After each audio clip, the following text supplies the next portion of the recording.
this side is about prepped. Silky Pocket Boy has gotten kind of a workout today. We're going to lay out the Aqua Quest Defender Camo Tarp. It's not the King Camo. I think there are a bunch of videos on YouTube about the King Camo, and that's a completely different product. Same material, same, it's built out of the same stuff, but the King Camo is more of a personal shelter size. It's 7 by 10, and actually it's 6.5 by I think 9 foot 10. We'll check that here on the ground. This is one of my favorite spots outdoors. We are just a little ways from my dad's farmhouse down the creek bottom. Right now the creek has been diverted for irrigation and for a road project down closer to the lake. So we have no creek water today, which is disappointing, but not entirely unheard of in this stream. So I did bring along a little water, and I am going to cook myself a little something here and make some coffee after we get this tarp set up. But I'm going to do a tarp pitch that you might not be familiar with. The tarp pitch we're going to do today is called the Prairie Storm Shelter. At least that's what it was called when it was taught to me. If you've done this before and it has some other name, well, that's fine. The name I know it by is the Prairie Storm Shelter. We are not going to use a ridge line, even though we've got some pretty good trees right in here. We could use a ridge line, but we are not going to use a ridge line. We're going to set it up. We're going to set it up with just a couple of sticks, a couple of 3.5 foot or so long sticks. And in fact, today we might substitute one of those sticks for something else. I do have my Z-Packs 48-inch tent poles with me, so I might use those for the vertical stick. But for the horizontal stick, we're just going to find something laying around here and cut it to size. Okay, here is our campsite, although we are not camping today. I think that this will be plenty big enough for our purposes, and I have cleared most of the debris from the ground.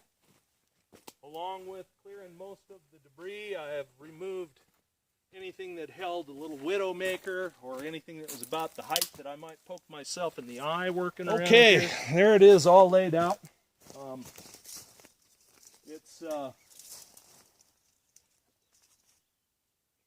6'6" by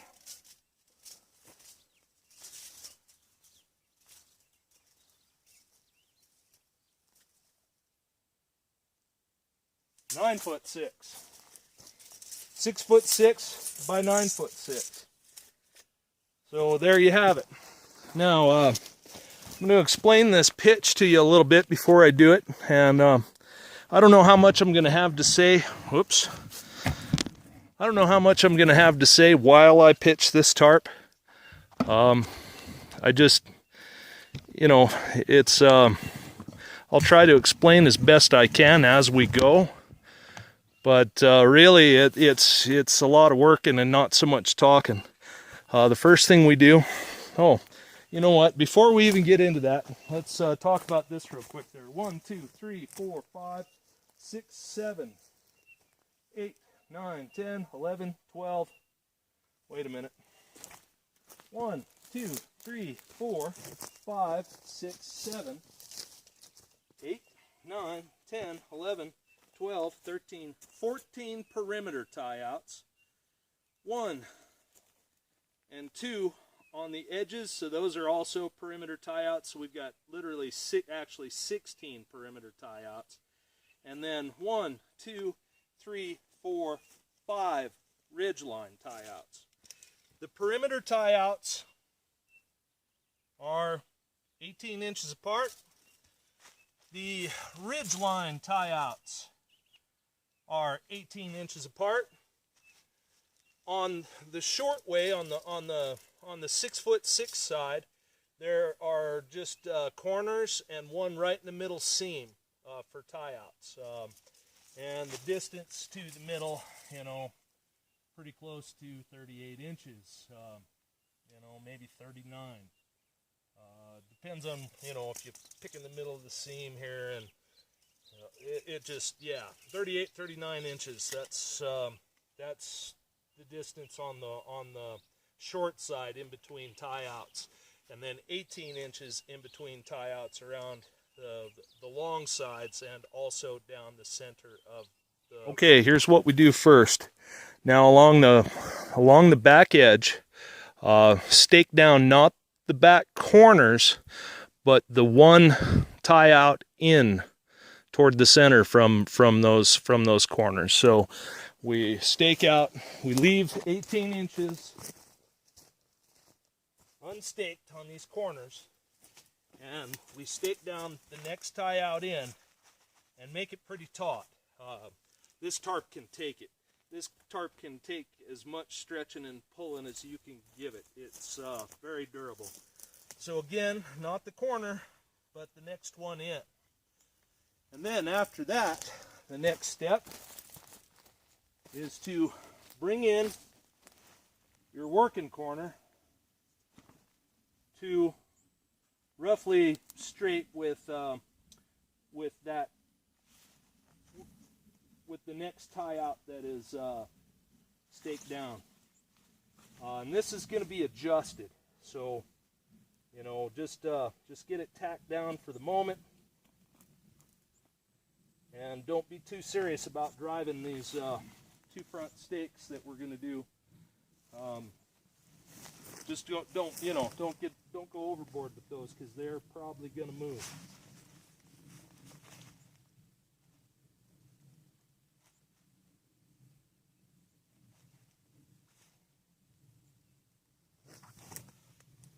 All right, so I've staked the corners. This one may be a little too far. May need to come in a little bit further. But I've staked the outside corners on the front, brought them in as straight as I can guess to the second ones that were staked out in the back. Now, here's the trick to this shelter right here. See this? I found a stick here. It's about a 1-inch diameter. I ran it through these three front, the center, and the next two 18-inch tie outs. This is why we don't need a ridge line. We're just going to use this stick as our ridge line, and we're going to prop it up with, normally I'd use another stick, but I do have my Z-Packs lightweight tent poles with me for another video. I think I'm going to use those real quick so I don't have to hunt down another stick. But, you know, a stick, your tent poles, through this ridgeline loop, you know, that we're making a ridgeline out of. It's not the ridgeline loops, but what we're going to use is a ridgeline, you know, about 1 inch diameter. The other thing I've seen people use for this, the two people that I know that do this anyway, they use aluminum tent poles, around 3/4 inch ones, and that seems to work just fine. So I'm going to pause the camera again and begin the next step, and then we'll move on. Okay, I have this partially erected here. What I've done, I don't know how well you'll be able to see this or not. These are my Z-Packs. There's two 3.5 millimeter Z-Packs poles, and if you're not familiar with those, you know, Z-Packs has a website. They sell stuff to ultralight backpackers and thru hikers, and obviously I'm not one of those guys, but I will tell you that there are a lot of things to learn from those guys, and they use a lot of really nice gear that the rest of us can benefit from too. So don't ignore those guys, and you know, they've got a lot to teach, and they've got awesome gear that can be useful to you. So basically this is just a couple of pieces of shot cord. That's what I'm using for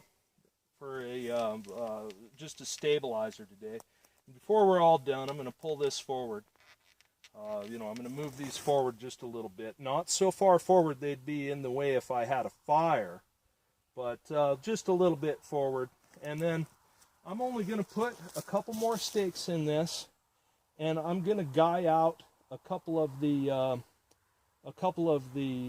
loops on the center seam, and this will be a pretty good shelter at that point. There are some things we can do to improve it after that, but for right now, it's almost okay. We got interrupted by a phone call, and I'm shooting this with my cell phone. So I'm not entirely sure where I left off, but I'll do my best to edit so that this isn't a 1-hour video again like the last one. Where I was these back corners, the ones that are not staked out, you can just fold those under and then reach underneath of this, and it will match up with the next 18 inches away. So if you've got plenty of wind, you can tack them both down, and it does help tighten up this particular setup. It's useful. So that's really what you should do with that. And then next, the only thing really left to do is adjustments and a couple of guy outs to give ourselves some headroom inside. That's really it. So I think I'm going to turn the camera off and just do a couple of guy outs. This is guide out, and let's take a little walk around this, show you what we've done here. There is one step I neglected to mention.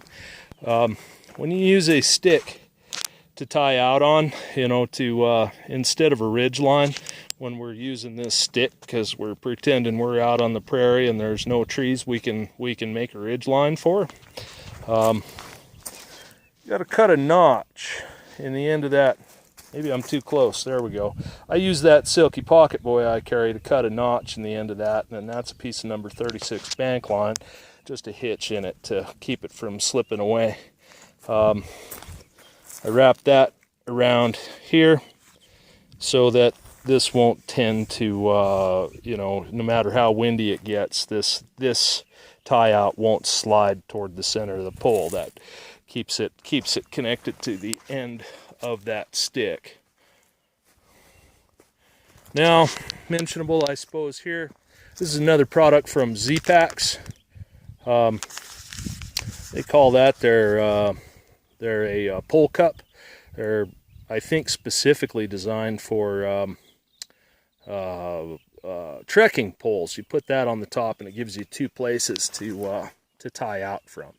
I own 2 of those. I double them over for a heavy tarp like this, and I run my cordage through both. And then sometimes I even put a piece of cloth up in where the poles stick into it, up in there. You know, that's right there. See that? There's a shop towel down there, like a mechanic's rag. Sometimes I'll cut one of those in half, or maybe 25% of it off, and you know, but we're not spending the night here, and we only have about a 3 or 4 mile-an-hour wind right now, so no big deal. I don't think that I'm gonna mess those up. What I've used for guy line here in the front is this is just some shot cord, and I didn't sink all my stakes all the way into the ground. We just have some ultralight stakes with us today, but this is just some shot cord doubled over. Yeah, it's just very simple, very basic 3-sided setup. I tossed a couple rocks on the back so I didn't have to drive my stakes all the way into the ground. A person could throw a couple more back there and seal that all the way down to the ground. Here are these three guy outs that I did across this what would normally be the ridge line. Just use some bank line up to a tree branch. Same thing over here. Just guide up to a tree branch. It didn't have to be super, you know, that's a pretty flexible branch there. In fact, I kind of prefer that. Now I also, you know, why I use the shot cord in the front. I don't want an awful lot of pressure on these on my ultralight tent poles. They're carbon fiber, they're pretty durable stuff, but I don't want to find the limit of that, seeing as I paid good money for them and I'm not just using a stick off the ground there. Same thing over here. I just notched the end of this stick to give it somewhere to have to hold this number 36 bank line, wrapped it around this tie out and just tied it off. Here's another guy out here, just up to tree branch. And then in the back, you know, a person could take like a fork stick and, you know, I said that I went to a relatively flexible tree branch, and I did. See, I'm shaking the heck out of that. So maybe if we had a 20, 30, 40 mile an hour wind, I might have just found a forked stick and bent this rear guy over that and pegged it out into the ground. But that's not what I did, so at least not for this demonstration.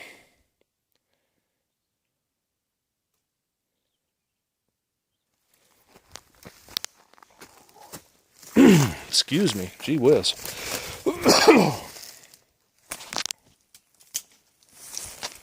Yeah, I just threw a couple of rocks there, little bitty ones. They won't hurt this tarp at all. This is a very nice tarp. This is an incredibly nice tarp. And almost like a guitar string, I've got these side to sides tied up. You know, I could have done both of these low ones and just guide these out to a tent peg, you know, maybe a foot or two of string. And the more of your guy outs that you use, the sturdier your shelter is going to be. And that's just the truth. If you use them all, if you find a way to use them all, you've probably got a pretty seriously durable shelter going on. Now, I was going to show you this. I talked about it. These are, I've got them all dirty so they're hard to see, but that's the guy out that the tie out, the corner tie out that we folded under, and the second one in. I left this tent peg out so that I could show this to you, that these match up. So, you know, that's this one where my thumb is, that's the outside corner. And then this one is the second tie out in along the edge. And I just, I'm not spending the night here, so I left that for demonstration purposes. I left that tent peg sticking up so you could see. That is how I do it. And then, you know, you really want to seal this to the ground really well. A couple of rocks are fine. You could throw some debris on it. We could have found a more level ground, and it would have, you know, would have taken care of itself a little bit more than this. But this isn't entirely level ground. We're kind of facing down into what was 100 years ago an irrigation ditch. Okay, give you an idea of all the space that a shelter like this gives you. I'm about 5'10". Normally I'd have my head facing the other way, but I want to look at the camera while I'm talking to you. This encloses me quite nicely. You know, I could have used these two remaining tie-outs on the ends to give myself a little more width. And that might have been nice if I were bringing all my gear in here.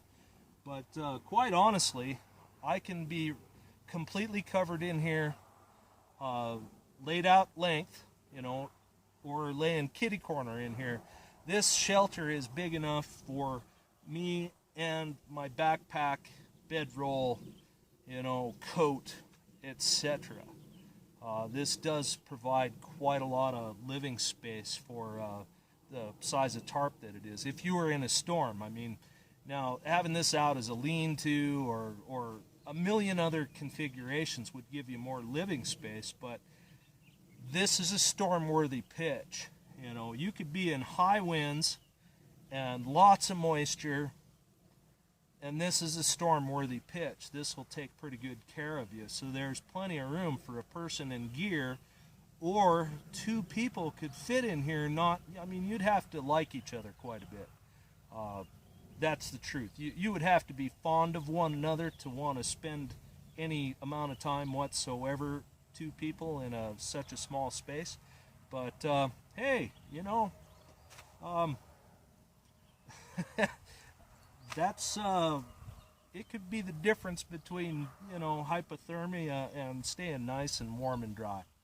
So there we have it. I'm going to shut that camera off one more time. We're going to make a cup of coffee and talk about this tarp just a little bit. Okay, we'll talk about this. We'll talk about this tarp a little bit. Wait for the water to boil. In fact, I might turn that down a little bit. It might be a little noisy.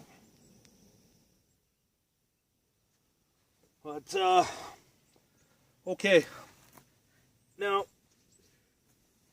the Aqua Quest Defender Camo Tarp is expensive. I got mine on sale. I got this example on sale recently for 68 bucks.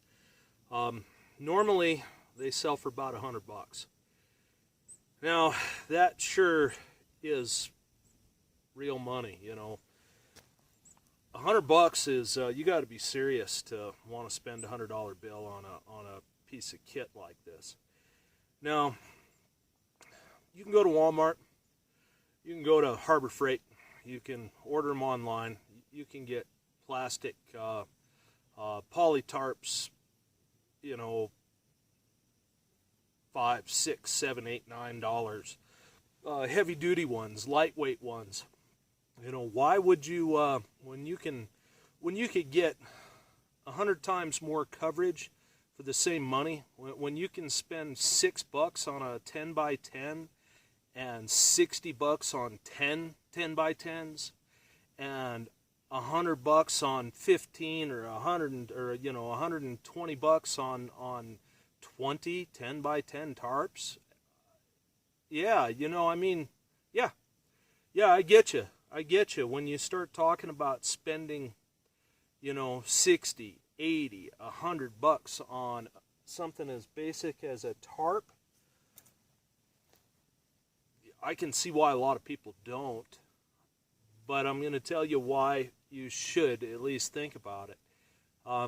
First of all, grommets. Grommets are no good. In my last video, I showed, in fact, I have a couple of those with me. There's one in this backpack, and there's a bedroll laying around here somewhere that's one of those Grabber Outdoors, you know, Mylar, well, not Mylar, but reflective. They call it their all-weather blanket. I own a bunch of those things. I do not rely on their grommets. And even with a fairly durable bunch of material like that, that stuff's made out of 4 different layers of stuff. Grommets suck. They tear out. They tear out of fabrics. They tear out of materials. They tear out. And they will cut your gear. They will destroy the tarp that they're in when they tear out. It's not something that's easily repairable in the field. And so there's the biggest reason not to rely on those is grommets. I've had a couple of nice tarps that were, you know, big canvas kind of tarps that had grommets in them. Yeah, the grommets will eventually destroy the canvas. Eventually you'll have a big enough wind, or there'll be, you know, a good enough load on it. It'll wear out, it'll cut the fabric, and then you're having your nice canvas tarp repaired. Or you're doing it yourself if you know how, which I don't. Yeah, grommets suck. You shouldn't rely on them, in my estimation anyway. I mean, people do. You look at all the ultra lightweight stuff out there, sill tarps and such that have some grommets in it that are actually designed to mate up with a trekking pole. Yeah, people do rely on grommets, and high-end gear often has them. Yeah, they're not for me, that's for sure. I'll take tie-outs anytime. These tie-outs on this are inch-wide webbing. I'm not sure what it is. It has some texture to it. It looks like it's, I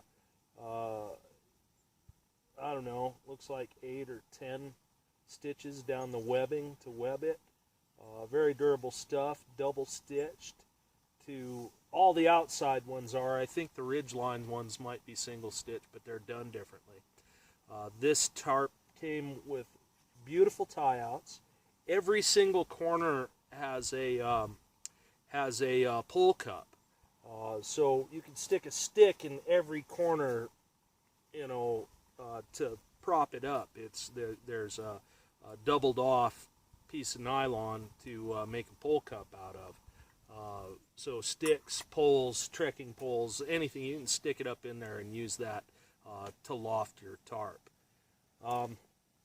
If you've never used a nylon tarp, well, they're a lot different than using a plastic or poly or PVC tarp. First of all, they're quiet. We have about a 5-mile-an-hour wind now. You can start to see, because I didn't tighten this down, as you know, this was for demonstrations, not for living in tonight. You can see that we're starting to get some ripples in it. It's dead silent. You know, it's completely silent, where plastic and poly and PVC tarps are very noisy. It's so much stronger than one of those tarps, you can't even describe it. I've stretched out tarps like this. I've got a BC USA 10x10. I've used it as a hammock. I weigh 235 pounds. I've laid in that tarp. I've tied 2 corners around trees. I've used a slip knot, or not a slip knot, but like a hangman's noose, but around the nylon. I have laid in one of those as a hammock. Yeah, you aren't going to get away with that too many times with a blue tarp from Walmart. What else to say? Oh, this Aqua Quest. The one negative I have about this particular tarp, this is their, you know, we talked about the size earlier. It's about 10x7, a little less, 9.5 by 6.5. This tarp weighs 2.8 pounds. That's substantial. This is almost 3 pounds. Now, where my BC USA 10x10, made out of very similar material, it just has less TPU per yard anyway. I mean, maybe total, I couldn't tell you, but there's less TPU per yard on that tarp. The entire 10x10, which is another 30% more coverage than this tarp offers, that one weighs about 1.8 pounds. It's under 2 pounds. So this smaller tarp is a whole pound heavier. We got to hold up here. My water is boiling, and it's time to turn off the fire. I'm using a little backpacker stove here, and we don't want to waste too much of the gas. So there, water's off, and gee whiz, about threw myself in the dirt, you know. Another product for another day. That camp stool is rated for a 250-pound man. Weighs, I think, 9 ounces, 10 ounces, something like that. Yeah, very worthwhile item for a nice day like today anyway. But, so in any case, where was I on the tarp? We've got wonderful tie outs and a whole bunch of them. We went over that at the beginning of the video. This it is heavier than my BC USA tarp by a pound, and I am going to call that a bit of a negative, even though what you get for that pound is an even stronger, even more durable, even more abrasion resistant, even more waterproof tarp. With the BC USA tarp, that one didn't come with seams. The seams weren't sealed. This one, all heat tape sealed on the seam. Yeah, the attention to detail and the quality of this tarp, top notch. At $68, it's worth every penny. At $100, I hesitate. That's a lot of money for you know, even for personal shelter. Shelter's important. It's just as important as water. It's just as important as fire. For those of us who spend our time outdoors, it's important stuff. Having shelter, being able to regulate your body temperature is everything. I mean, it could be between you and dying, you know, in the right circumstances. Not that I pretend that that's going to happen to everybody, you know, 10 times a day. I don't think that we all face, you know, life-threatening situations every time we go outside. I don't pretend that, and I never will. But, you know, if you are an outdoorsman, if you are somebody who wants to be ready, the preppers, those people have it right. I may not be one of them necessarily. There are some things that I prepare for that, you know, that I could get by if I had to. I don't do like what I see those folks do on TV. I can't afford it. If I could afford it, I would. You betcha. But there are some things that my family and I do to be ready in case of, you know, any disaster. And we have lived through some. Here in southwest Montana, we experienced, right where I'm sitting, there was 3, 4, maybe even 5 inches of ash when St. Helens popped. I lived here then. I lived on this farm back in St. Helens popped in 1980. Yeah, that was serious business for those folks closer to it than us. It was kind of serious business for us with all that ash for a few weeks. Yeah, you should be ready for things like that. And I think there's an argument to be made for high quality gear. Save up for it. You know, the difference between this and a blue tarp that you tear a grommet out of the first time you've got it out in a windstorm and it's raining and it's cold, and yeah, fighting your gear rather than trying to keep your health together in a bad situation. Yeah, that's a tough deal. Plus, how much more use are you going to get? Let's say you're just a sportsman. You're not even worried about something bad happening. You use this for shelter because you go camping, you go hiking, you go fishing, you take shelter with you. Well, yeah, you might be able to use this tarp 500 times, where, you know, a blue tarp or, you know, brown, whatever you got at Walmart, you know, you might mess it up in the first 8 or 10 times you use it. Yeah, do you want to be repairing, discarding, replacing, remodifying your gear if you are somebody who modifies your gear? Or do you want to have something that'll last? And this, I believe I'll have this tarp for a long time, and I believe I'll use it a lot. This will protect me from the elements over and over and over and over again for years to come. If you've ever had to fold up a tarp, those poly and PVC tarps you get at Walmart, they're a hassle to fold back up. They just are, even after you've had a lot of practice.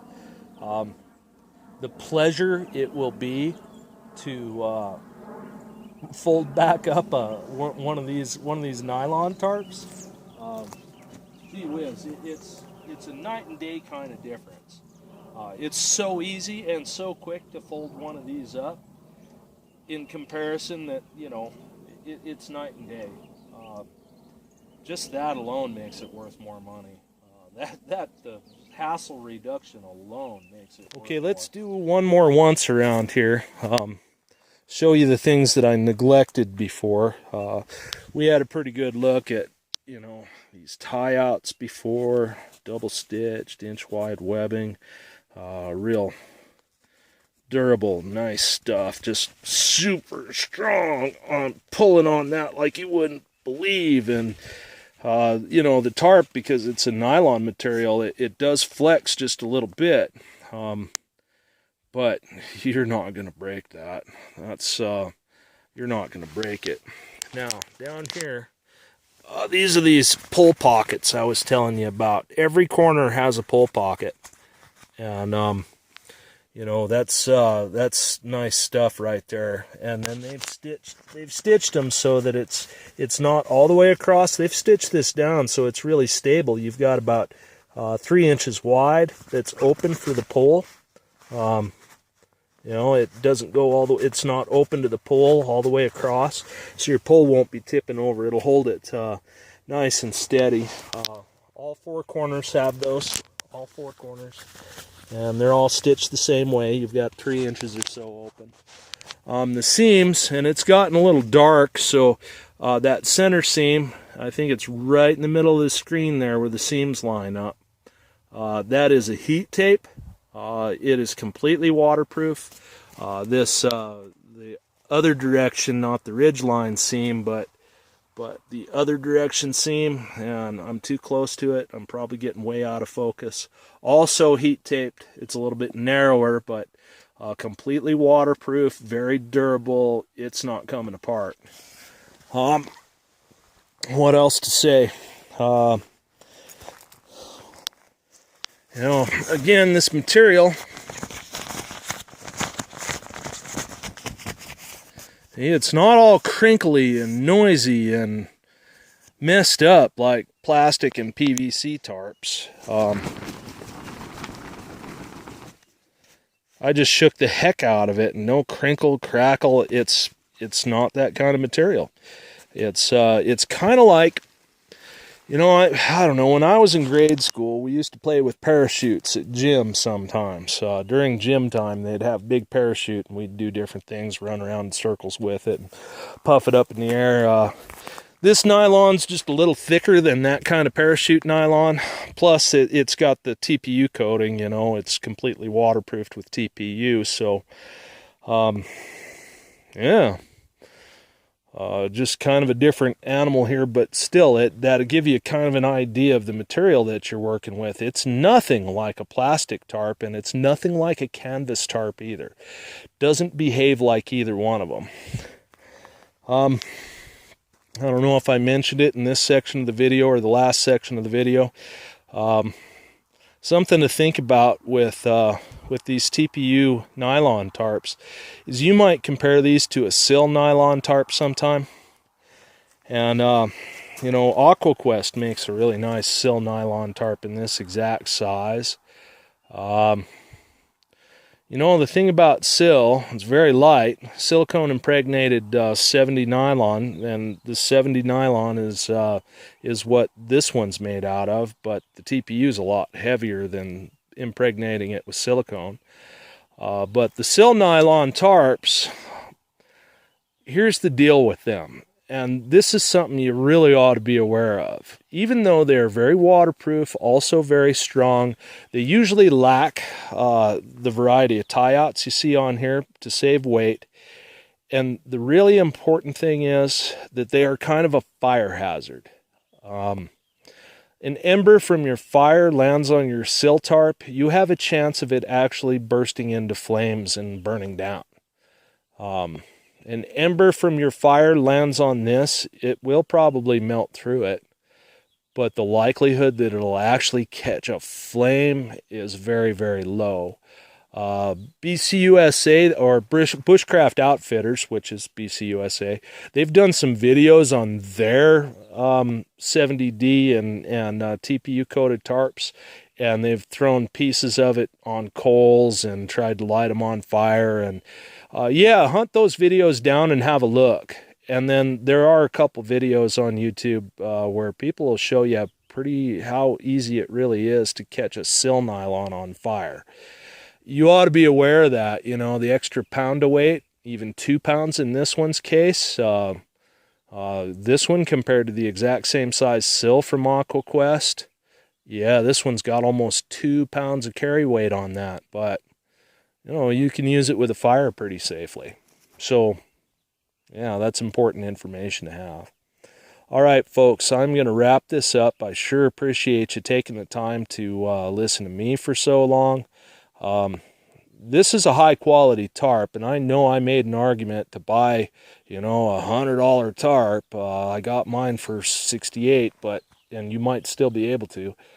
But, you know, that might sound crazy to you, but again, you'll get, if you take this out 100 times, 200 times, 300 times and use it, it's going to last. It's going to put up with whatever you dish out. You take a plastic Walmart tarp out 3 times, 5 times, 10 times, and you've pretty much destroyed it. I mean, you might get lucky and have one hold up, or you might not put one to hard use and it might go a little further than 10 uses, but we've used them around the farm here, man. They don't put up with much. Wind will beat them up, leaving them, a hay bale will destroy one in a couple of months. You leave a blue tarp hanging on a couple of hay bales, and yeah, it's a goner in a couple of months. Not true with tarp like this. This is the quality difference. The materials that they're made out of really shouldn't even be compared, and the only reason to compare them is that they are flat tarps, that they are, at the end of the day, they're the same item. They're just made out of totally different stuff, but they serve a similar purpose, I should say. Okay, well, thank you for listening to me for all this time. This has been a beautiful day. I'm glad you came out to the farm with me.